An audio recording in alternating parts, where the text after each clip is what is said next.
Everyone thinks they know New York. Skyscrapers, crowds, noise, endless movement. It's one of the most filmed cities on Earth. And yet, most people still misunderstand it. Because New York isn't loud in the way people think. It's dense. What shocked us wasn't how fast it moves, but how many completely different worlds exist, stacked on top of each other. And once you notice that, the city changes. A city built up, not out. New York didn't spread. It stacked. Millions of lives compressed into a narrow space, forced to coexist. That pressure created something rare. Efficiency, friction, and constant reinvention. Here's what most people don't realize. New York didn't become influential because it was powerful. It became powerful because it was crowded. Ideas collided. Cultures overlapped. Nothing had room to stay the same for long. Consider the grid. A ruthless, pragmatic overlay that made no distinction between hill or marsh. It wasn't a plan for beauty, but for transaction. Every square foot had a purpose, a value, a potential collision waiting to happen. Why everyone here is from somewhere else. Almost everyone in New York arrived from somewhere else, or descends from someone who did. That matters, because this city wasn't built on a single identity. It was built on movement. Languages mixed, food blended, neighborhoods formed around survival, not aesthetics. Here's the contrast most visitors miss.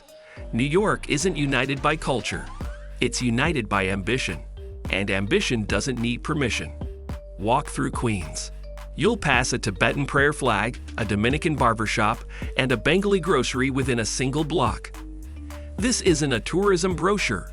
It's a daily reality. The identity is in the adjacency, not the assimilation. And that ambition comes at a cost. The price of constant motion. New York moves fast, but not everyone keeps up. Rent rises. Space shrinks. Time feels expensive. People trade comfort for proximity. Privacy for opportunity. They live in a closet to be a 10-minute walk from the studio, the stage, the trading floor. Here's the shock. Many people don't come to New York to live comfortably. They come to test themselves. The city doesn't promise happiness. It promises possibility. The possibility that you might become someone else here. That the person who arrived is not the person who will leave. And that's a harder bargain. Why the city feels lonely and full at the same time. Millions of people. And yet, isolation is common. Not because people are cold, but because everyone is focused. Focused on the audition, the deal, the rent, the next step.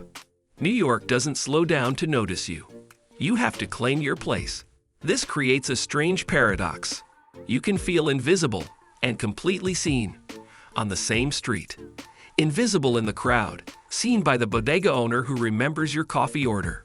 If you're drawn to places that challenge people, places that demand something in return, subscribe. This channel explores destinations beyond the stereotypes, the quiet places most people never see. New York isn't always loud.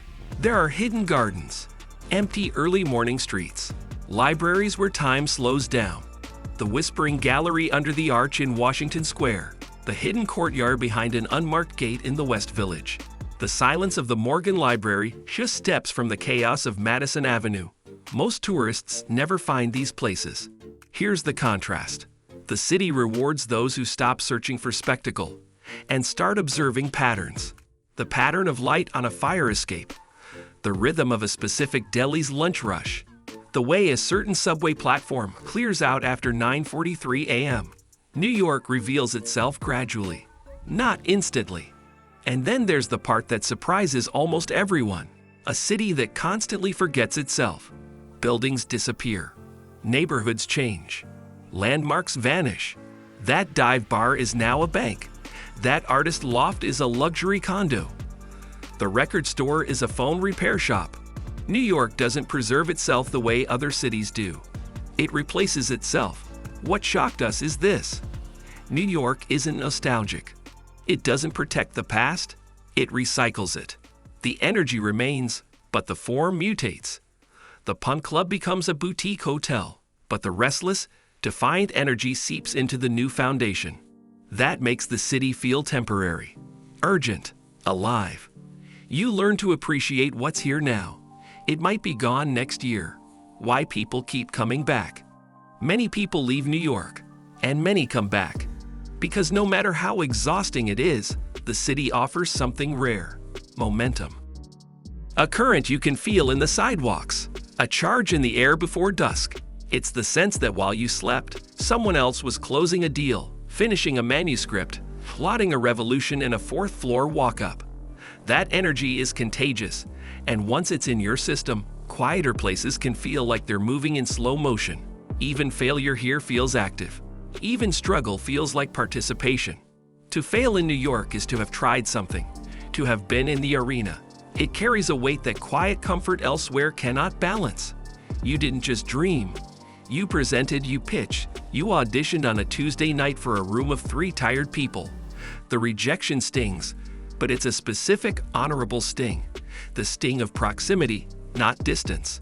New York doesn't guarantee success. It guarantees exposure to people, ideas, and versions of yourself you didn't know existed. It holds up a merciless mirror. You either look away, or you decide to change what you see. You meet the person who has your dream job and realize they're just as uncertain as you. You see the billionaire on the subway. You watch a world-class performance in a black box theater with 50 seats. The hierarchy flattens. Access isn't about status. It's about showing up. Why most people still don't understand it.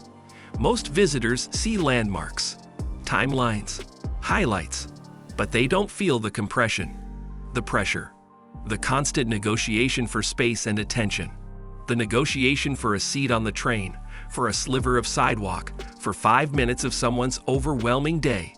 They don't learn the micro-etiquette, the sidewalk speed lanes, the precise angle of body tilt to allow passing in a narrow aisle, the art of the apologetic nod after a shoulder check.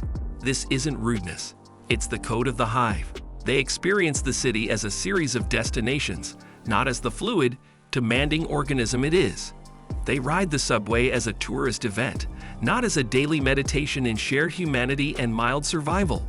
They don't feel the psychic weight of 8 million private dramas unfolding simultaneously in such tight quarters, the collective field of hope, grief, and fatigue that hangs in the air like humidity.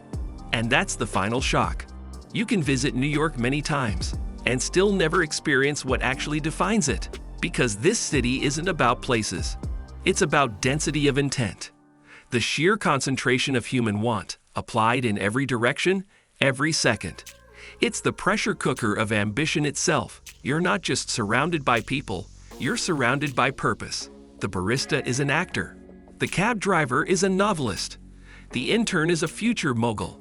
Every interaction, however brief, is an intersection of trajectories. This density creates a friction that generates both heat and light, breakdowns and breakthroughs. What New York really is. New York isn't just a city. It's a filter. It amplifies ambition, exposes limits, forces clarity. It asks repeatedly, how badly do you want it? And you answer not with words, but with your endurance, your hustle, your willingness to stay in the game. It doesn't care who you are, but it reveals who you become under pressure. The polite become direct. The timid become resilient.